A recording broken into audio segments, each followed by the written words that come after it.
días chicos, ¿cómo están? Espero que estén bien.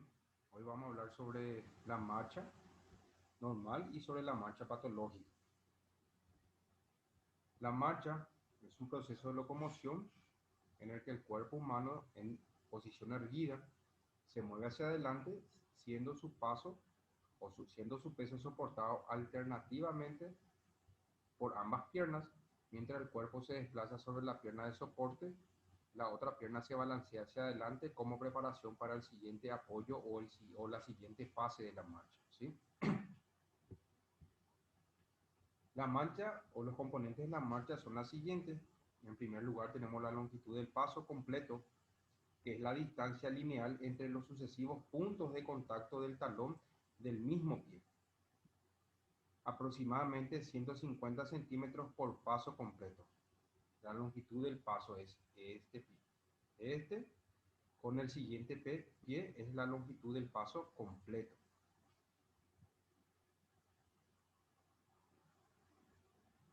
Donde tenemos el pie derecho, apoyamos, luego el pie izquierdo y luego nuevamente el pie derecho. Entonces esa es la longitud del paso completo.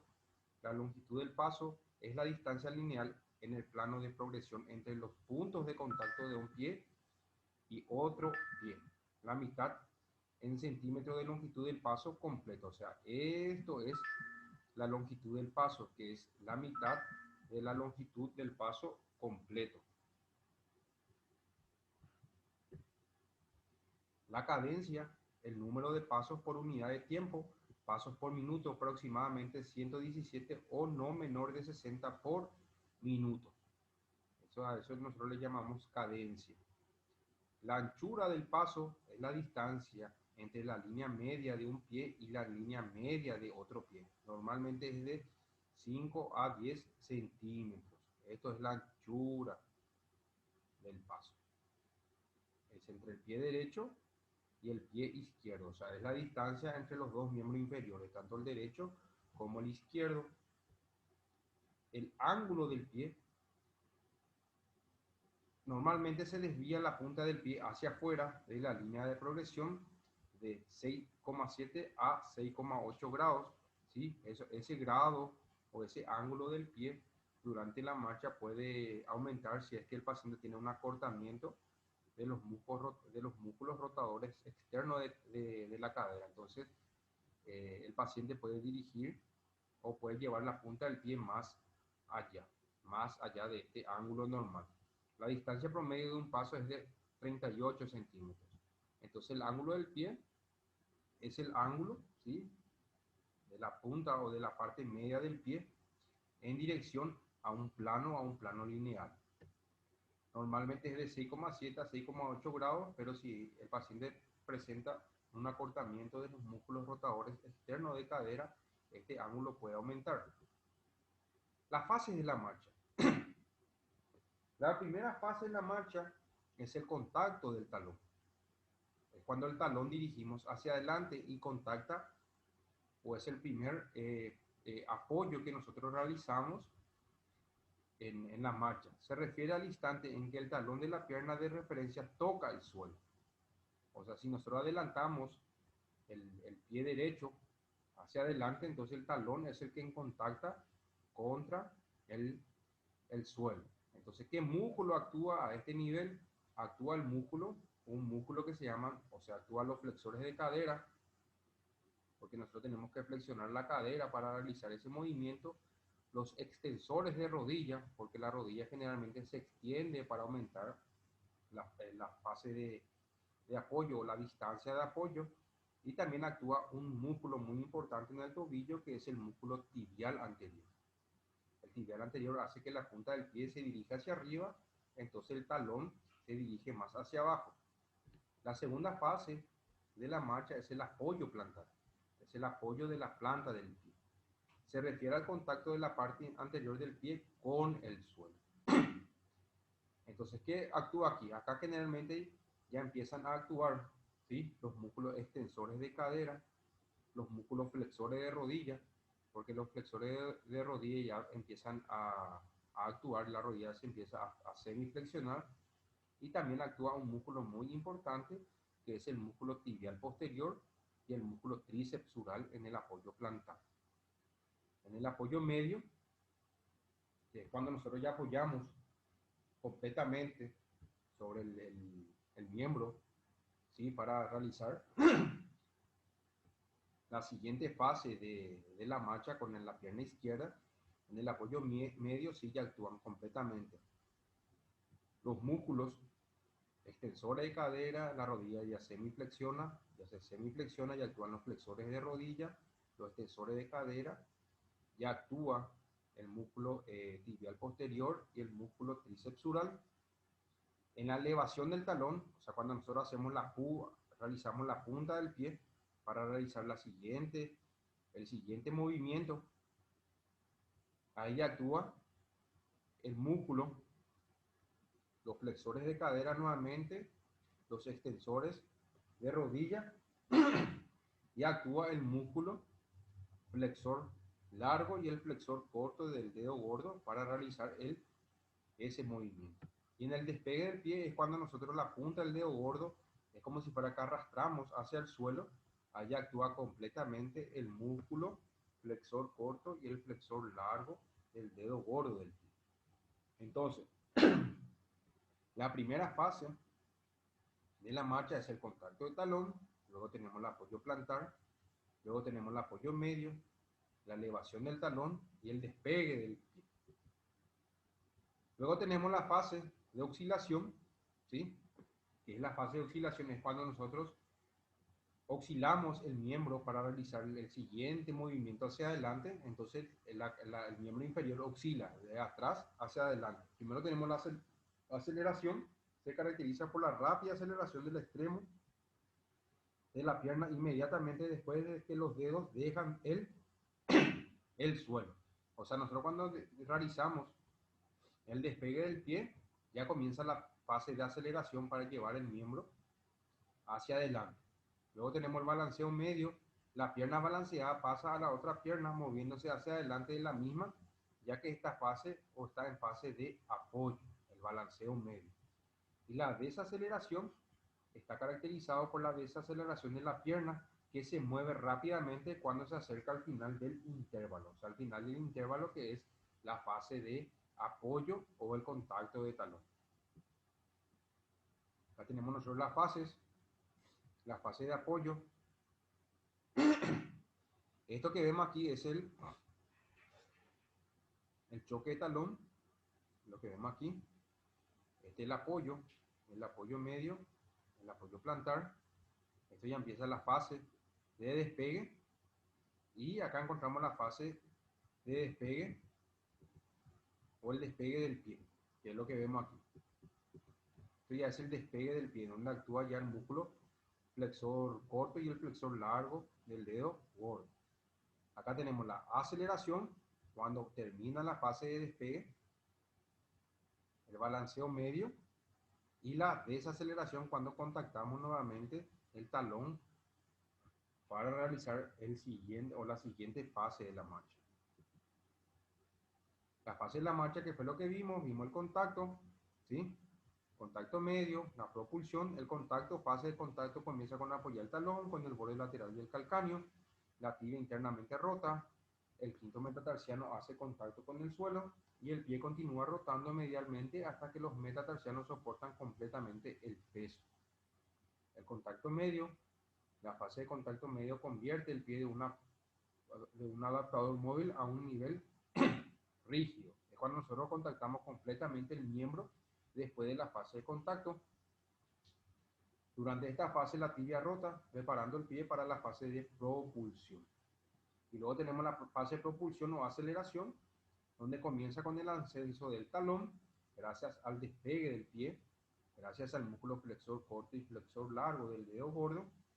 Después del ascenso del talón, la articulación subtalar se acerca a la posición neutral, o sea, se neutraliza la articulación subtalar, o sea, la articulación entre el hueso calcáneo y el astrágalo, por lo cual la parte delantera y la parte trasera se juntan para permitir el elevamiento de los dedos del pie. El pie continúa con supinación durante el levantamiento de los dedos del pie con rotación tibial externa. Entonces tenemos La fase de contacto, el contacto medio y la propulsión que vendría a ser ya la aceleración.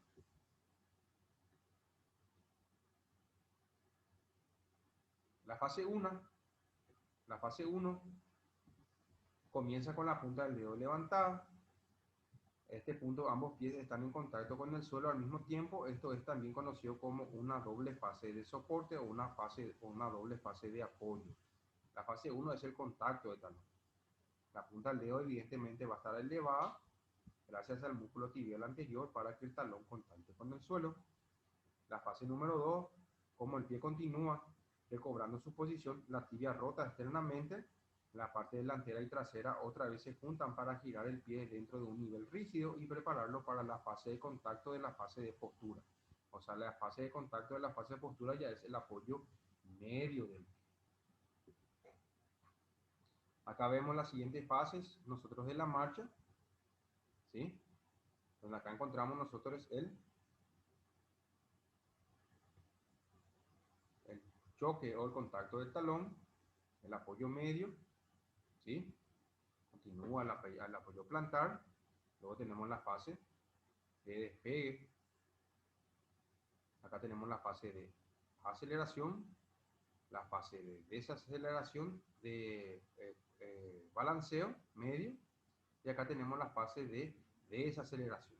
Y esto vuelve a continuar nuevamente. Determinante de la marcha, a nivel pélvico, la pelvis rota hacia adelante en el plano horizontal. La rotación máxima hacia un lado se produce en la fase de apoyo doble, es decir, cuando ambas piernas están sobre el suelo. O sea, cuando nosotros apoyamos ambas piernas sobre el suelo, la pelvis realiza una rotación máxima. La inclinación de la pelvis, cuando caminamos, la pelvis se inclina hacia el lado de la pierna en balanceo, mientras que la pierna que soporta el peso entra en aducción conforme la pelvis se desplaza hacia ella. Este ligero desplazamiento sirve para reducir la elevación del centro de gravedad en 3 milímetros. Esta inclinación de la pelvis es una inclinación anterior, o sea, es una anteversión de la pelvis, sobre todo de aquel miembro que se va a realizar el movimiento. La flexión de la rodilla, tras el apoyo de talón, la rodilla se flexiona a unos 15 grados, lo cual desciende en otros 3 milímetros el centro de gravedad en su punto máximo. Entonces, como nosotros vimos hace rato en el apoyo de talón, la flexión de la rodilla empieza a producirse, pero en el contacto o choque de talón, la rodilla generalmente se encuentra extendida. El centro de gravedad del cuerpo se encuentra a 5 centímetros enfrente de la segunda vértebra sacra. Para tener estabilidad, el centro de gravedad debe ser llevado por encima de la extremidad que actúa como soporte. Acá nosotros tenemos el centro de la gravedad que pasa por la línea media. Cuando uno se para sobre la pierna izquierda, el centro de gravedad debe desviarse hacia la izquierda y luego desplazarse hacia la derecha. Al pararse sobre el lado derecho totalizando un recorrido de unos 15 centímetros. Entonces, si nosotros apoyamos el miembro o nos apoyamos sobre un miembro, en este caso el izquierdo, el centro de gravedad se desplaza ligeramente a la izquierda, y al apoyar el miembro sobre el lado derecho, el centro de gravedad se desplaza nuevamente hacia la derecha. Acá encontramos nosotros el centro de gravedad, ¿sí? Muy importante este centro de gravedad, y sobre todo que se encuentra a nivel de la segunda vértebra sacra. Aquellas personas que tienen aumentado la cavidad abdominal, en las personas embarazadas, el centro de gravedad generalmente se desplaza hacia adelante y la marcha generalmente se encuentra alterada. Biomecánica en la fase de apoyo de la columna vertebral y pelvis. Como dijimos, rotación de pelvis hacia el mismo lado de apoyo, inclinación lateral de la pierna de apoyo y rotación de la columna hacia el lado contrario. O sea, si nosotros apoyamos hacia el lado derecho, la columna vertebral rota hacia el lado izquierdo. La cadera, reducción de la rotación externa, descenso de la pelvis hacia el lado contrario. O sea, si nosotros lo apoyamos sobre el lado derecho, ¿sí? La pelvis desciende del lado izquierdo. Los músculos que participan, los tres glúteos, glúteo mayor, mediano y menor. Y en la última parte de esta fase se contraen los abductores. La rodilla Dijimos que hay una ligera flexión durante el contacto que continúa hacia la fase media, extensión hasta que el talón despegue. O sea, la extensión es generalmente cuando nosotros queremos realizar el choque o el contacto del talón. Una vez que hacemos la fase media, el apoyo medio, la rodilla ya se empieza a flexionar unos 15 grados. La musculatura que participa, el cuádriceps para la extensión de rodilla y los isquiotibiales para la flexión de la rodilla. El tobillo y pie, ligera flexión plantar, seguida de una flexión o ligera flexión dorsal. Acá es lo que yo les dije, en el contacto de talón actúa el tibial anterior, ¿sí? El extensor largo de los dedos y el dedo gordo, ¿sí? Que alcanza su contracción máxima cerca del momento de la transición de la fase de impulso y apoyo. Una vez que ya empieza el despegue del pie, ya empieza a actuar el flexor corto y el flexor largo del dedo gordo. La fase de oscilación, que ocurre con la columna en la pelvis, oscilación dijimos que era la aceleración, el balanceo medio y la desaceleración. Ocurre una rotación de la pelvis en sentido contrario a la pierna que se apoya y a la columna, con ligera rotación lateral de la pelvis hacia la pierna que no se encuentra apoyado. La musculatura que participan son los músculos semiespinales, los oblicuos externos, los abdominales, los elevadores de la columna, el oblicuo interno abdominal, el psoas ilíaco y el cuadrado lumbar. Entonces, estos músculos participan en la rotación de la columna vertebral. La cadera, durante la fase de oscilación, evidentemente hay movimientos de flexión y extensión, abducción, ¿sí? La musculatura que participa son el tensor, la fascia lata, que es un abductor, el sartorio, que es un flexor, el pectíneo, que es un aductor, el psoas ilíaco, que es un flexor, el recto femoral, que es un flexor, y la cabeza corta del bíceps femoral, que es un extensor de cadera. Y luego tenemos los isquiotibiales y los glúteos medio, mayor y mediano, y mayor, que actúan en la extensión de la cadera. La rodilla, dijimos, durante la fase de oscilación hay movimiento de flexión y extensión. Evidentemente va a participar el cuádriceps durante la extensión y los isquiotibiales durante la flexión de rodilla. El tobillo y pie, durante la fase de oscilación, hay movimientos de dorsiflexión. La musculatura que actúa para evitar la flexión plantar o la caída del pie es el tibial anterior, el extensor largo de los dedos y del dedo gordo. Y los flexores plantares están completamente relajados durante toda la fase. Acá vemos nosotros transmisión de la fuerza a través de la extremidad inferior. Durante el impacto del talón, el vector de fuerza se inclina hacia abajo y hacia adelante. Durante el empuje, hacia arriba y hacia afuera. ¿Sí? Acá tenemos en el choque de talón, donde el vector se inclina hacia abajo y hacia adelante. Y durante el empuje, el vector se inclina hacia arriba y hacia atrás. ¿Cómo cambia la dirección del vector de empuje? ¿Cómo o qué ocurre con las extremidades superiores? O sea, con los miembros superiores, que vendrían a ser los brazos. Los miembros superiores impulsan en sentido opuesto a los inferiores. O sea, si nosotros realizamos una flexión o adelantamos la pierna de la pierna izquierda hacia adelante, que es lo que vemos aquí, evidentemente, ¿sí? El movimiento de los brazos es contrario al movimiento de la pierna.